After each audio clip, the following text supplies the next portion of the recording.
তো সকলকে আবার স্বাগত আমাদের চ্যানেলে। আজকে রেসিপি তৈরি করার জন্য আমরা একটি পাত্রের মধ্যে প্রথমে টক দই, এর মধ্যে নুন, হলুদ, কাশ্মীরি লাল লঙ্কার গুঁড়ো, ধনে গুঁড়ো এবং জিরে গুঁড়ো দিয়ে একটি ব্যাটার বানাবো।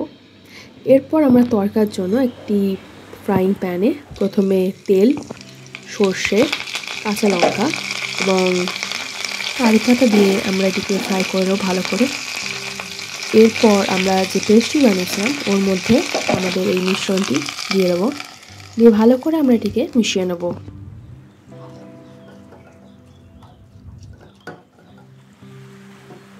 মেশানো হয়ে গেলে এরপর আমরা পাউরুটি ব্যবহার করব এর মধ্যে। তো আপনারা চাইলে এমনি নর্মাল পাউরুটিও ইউজ করতে পারেন, কিন্তু আমি এখানে ব্রাউন ব্রেড ইউজ করেছি। তো এটিকে আমরা ভালো করে মিশ্রণে মিশিয়ে নেব।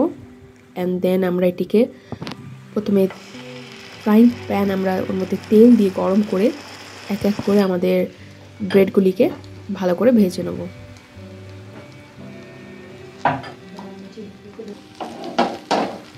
তো দেখতেই পাচ্ছেন কতটা সুস্বাদু লাগছে।